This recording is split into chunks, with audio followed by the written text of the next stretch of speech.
Mas o Senhor lhe disse: vai, porque este é para mim um instrumento escolhido para levar o meu nome perante os gentios, reis, bem como perante os filhos de Israel. Pois eu lhe mostrarei quanto lhe importa sofrer pelo meu nome. Vamos falar sobre esse cara?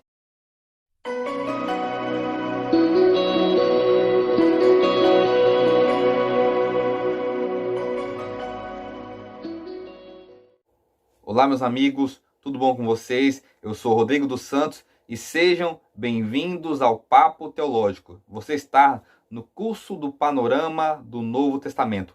Estamos aí na quarta aula do curso. Na primeira falamos do período interbíblico, que foi a introdução. Na segunda falamos dos evangelhos de Mateus, Marcos e Lucas. Na terceira, que é a segunda aula ali, falamos do evangelho de João. Na terceira aula, que foi a aula passada, falamos do livro de Atos dos Apóstolos. Eu quero agradecer as pessoas que já compraram a apostila e pessoas que já aqui encomendaram comigo. Que Deus abençoe a vida de vocês. Quero agradecer você que está assistindo, compartilhando aí teologia, participando do curso. Que Deus possa te abençoar. E graças a você que está me assistindo, que esse canal cresce, que esse canal ajuda pessoas e me ajuda a espalhar teologia por todo esse Brasil. Se você está aqui pela primeira vez, eu te convido a se inscrever no canal, a compartilhar e dar o like aí, que esse like nos ajuda bastante. Hoje nós vamos falar sobre o apóstolo Paulo e as cartas paulinas. Antes de eu entrar aqui nas cartas paulinas, eu preciso falar quem foi o apóstolo Paulo. O apóstolo Paulo, ele foi um homem que nasceu na cidade de Tarso, na Cilícia, e por nascer em Tarso, ele tinha o direito de ser cidadão romano, porque Tarso apoiou Roma nas suas conquistas do Oriente e do Ocidente, e por ter apoiado aquela cidade, ela ganhou o privilégio de ser uma cidade romana, e quem nascesse em Tarso tinha a cidadania romana por nascença, por direito de nascença. E por isso Paulo, ele usa lá em Atos capítulo 22, do versículo 24 ao 28, esse privilégio para dizer que era cidadão romano e não poderia ser açoitado sem antes passar por julgamento.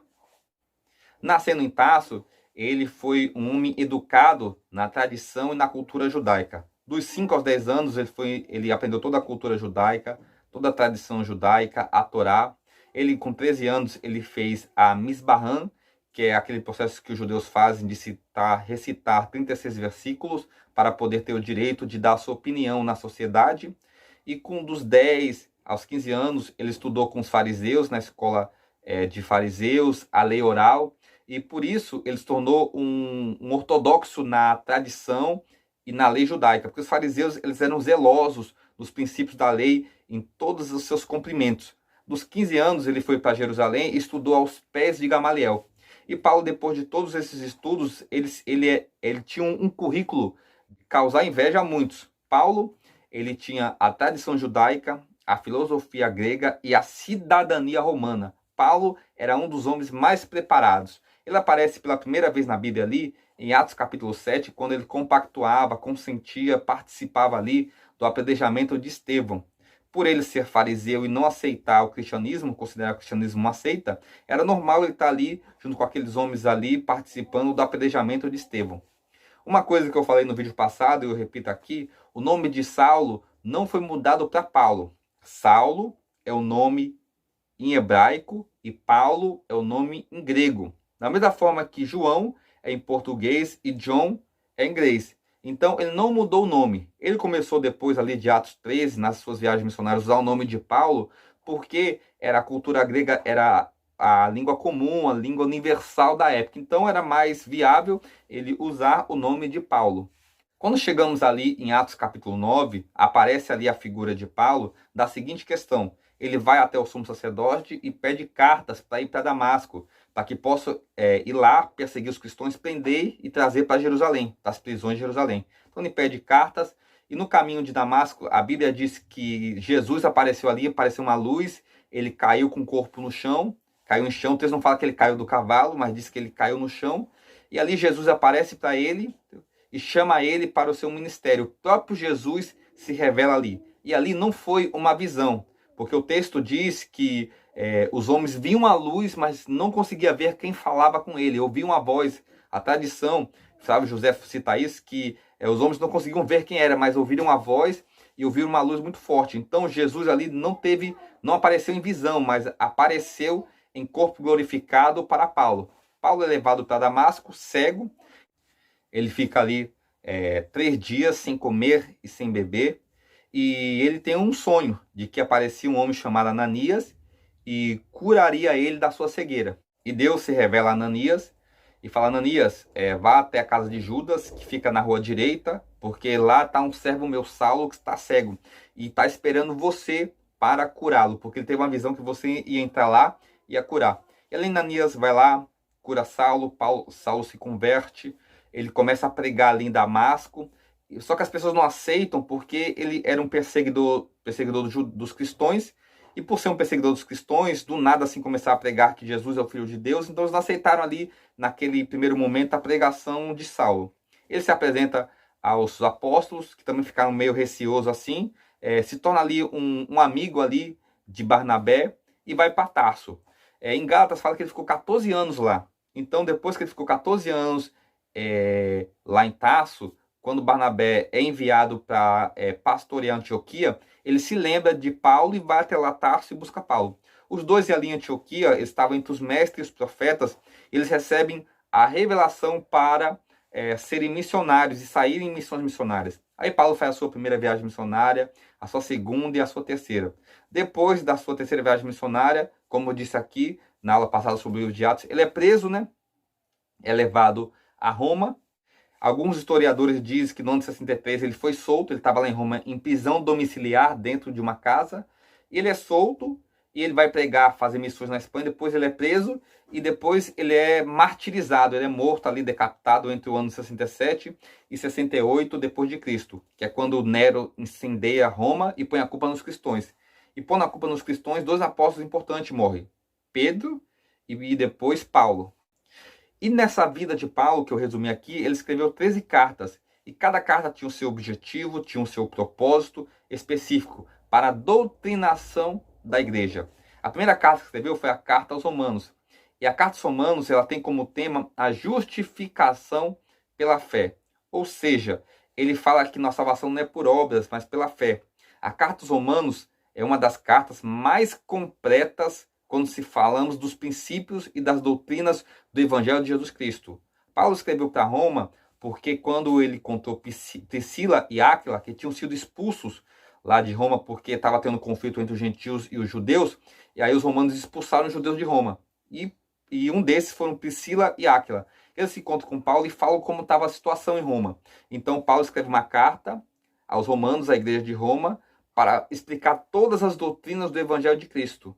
Por isso que Romanos é uma das cartas mais completas. Martinho Lutero, João Calvino, John Knox, John Hull, John Wesley, Charles Spurgeon, todos esses homens, todos esses teólogos do século passado concordavam que uma das cartas mais importantes era a carta aos Romanos. Depois ele escreve 1ª e 2ª Coríntios. 1ª Coríntios ele escreve para dar ordem e decência. Esse é o tema. Ele ali doutrina a igreja, alguns princípios, fala de alguns problemas que está batendo, problema de divisão, pois uns falavam que era de Paulo, outro de Apolo, outro de Ceifás. Ali em 1 Coríntios capítulo 14, versículo 40, ele fala o tema central. Tudo seja feito com ordem e decência. No capítulo 15 e no capítulo 16, ele fala sobre a ressurreição e sobre o corpo incorruptível que iremos receber. Em 2 Coríntios é uma das cartas mais íntimas do apóstolo Paulo, porque ele faz a defesa do seu apostolado. Eu quero ler com vocês aqui uma das expressões que ele usa em 2 Coríntios, capítulo 6, versículo 11. Para vós outros, ó Coríntios, abre os nossos lábios e alarga-se o nosso coração. Não tendes limites em nós, mas estáis limitados em vossos próprios afetos. Ora, como justa retribuição, falo-vos como a filhos, dilatai-vos vós também. Em 2 Coríntios, Paulo abre o seu coração, os seus sentimentos. E aqui, resumidamente, ele diz que ele amor sem limites, mas os irmãos da cidade de Corinto tinham limites para amar o apóstolo Paulo. Depois ele escreve a carta aos Gálatas. E a carta aos Gálatas ela tem como tema central lei e graça. E Gálatas não é uma cidade, mas é uma região, a região da Galácia. No capítulo 1, no versículo 1 e 2 de Gálatas, ele diz ali, as igrejas da Galácia, no plural. Por quê? Porque não é uma igreja específica, mas um conjunto de igrejas. O que estava acontecendo? Como muitos gentios se converteram depois da primeira viagem missionária de Paulo, estava tendo esse conflito, porque os judeus queriam que os gentios cumprissem os mandamentos, cumprissem a lei de Moisés para ter a salvação e para ser cristãos verdadeiros. Isso era um debate tão grande que levaram a fazer um concílio em Jerusalém, que está lá em Atos capítulo 15, que decidiram que a salvação não era mais por obras, mas pela fé em Jesus Cristo. Aí ele escreve aos Gálatas, a região da Galácia, a todas as igrejas ali daquela região, falando sobre lei e graça, sobre o período da lei, e agora estamos no tempo da graça. Ele escreve depois ali de Gálatas, Efésios. Efésios é chamada de epístola ou cárcere da prisão. Por quê? Porque quando Paulo estava em Roma preso, ele escreveu Efésios, Filipenses, Colossenses e Filemão. Efésios, ela tem como tema as regiões celestiais. São 6 capítulos ali e apresenta a igreja de Cristo nas regiões celestiais, uma igreja espiritual, uma igreja santa. Depois ali ele escreve a carta aos Filipenses, também é uma epístola da prisão, como eu disse aqui, e o tema central é a alegria no Senhor. Em Filipenses capítulo 4, do versículo 8 ao 3 ali, Paulo fala que ele aprendeu a viver em qualquer situação. Aprendeu a ser honrado e também humilhado. Aprendeu a viver em abundância, mas também escassez. Ele diz assim no versículo 13 do capítulo 4, tudo posso naquele que me fortalece. Paulo diz que com o Senhor ele podia vencer e passar por qualquer situação.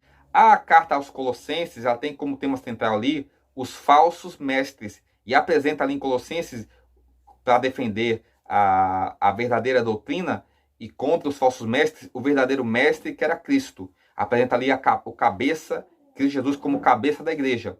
Efésios e Colossenses são duas cartas chamadas de cartas gêmeas. A diferença é que uma apresenta a igreja e a outra apresenta Cristo. Uma apresenta o corpo e a outra apresenta a cabeça. Primeira e segunda Tessalonicenses são duas cartas que falam da escatologia. Primeira Tessalonicenses fala da primeira vinda e segunda Tessalonicenses da segunda vinda. Quando Paulo estava em Tessalônica, ele pregou sobre escatologia, o fim dos tempos, sobre as últimas coisas, e ficaram muitas dúvidas para os irmãos de Tessalônica. Uma das dúvidas que os irmãos tinham era a questão da vinda de Cristo. E eles estavam tão convictos que Cristo ia voltar naquele tempo, que muitos pararam de trabalhar. Eu não vou trabalhar porque Cristo vai voltar, então não vou precisar mais fazer mais nada.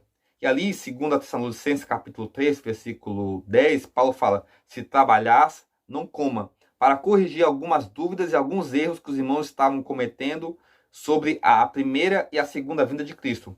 Quando eu falo primeira e segunda vinda, é na visão da Assembleia de Deus e dos pré-tribulacionistas. Ou seja, o que é pré-tribulacionistas?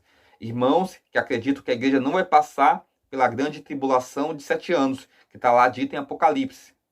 Depois ali, 1ª e 2ª Timóteo, que são chamadas de cartas pastorais, 1ª e 2ª Timóteo título, porque são para pastores. 1 Timóteo fala do cuidado pastoral, o cuidado que o pastor precisa ter no seu ministério, na sua experiência, na sua preparação e no cuidado com os irmãos. Em seguida, Paulo fala ali do sofrer pela fé, os sofrimentos que um obreiro tem, que um obreiro sente, que passa pelo ministério. Aí ele fala lá no capítulo 4 que combateu o bom combate, acabei a carreira e guardei a fé. Ele escreve para Tito, e Tito tem como tema central a instrução aos líderes. Ele ali instrui Tito a instruir outros líderes, porque Tito era responsável pela uma região que era ali dos cretenses, de um grupo de igrejas que ficava naquela região. Então, Paulo, preocupado com isso, ele instrui Tito e os irmãos que estavam ali. Filemão, que é a última carta paulina, Paulo também escreve para uma pessoa, e Filemão foi escrito quando Paulo estava preso, também uma epístola da prisão. E Filemão tem como tema central a reconciliação. Filemão tinha um escravo, Onésimo, e diz que ele roubou algumas coisas lá de Filemão e fugiu.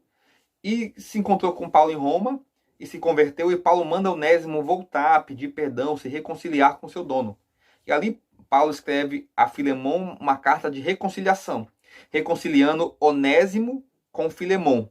Eu acho interessante a analogia desse livro, dessa carta, porque da mesma forma que Paulo reconcilia Onésimo com Filemão, Cristo reconcilia Deus com homem. Então, cada carta tinha um propósito específico, foi escrito numa circunstância específica, mas todas elas são cartas doutrinárias para a doutrinação da Igreja de Cristo. Como eu disse aqui, foi um resumo bem rápido. Eu falei quem foi o apóstolo Paulo. Então, cada carta tinha o seu propósito, tinha o seu objetivo, tinha o seu tema central. E foram escritas para a doutrinação da igreja. O conjunto delas é a doutrina central do Evangelho do Senhor Jesus Cristo.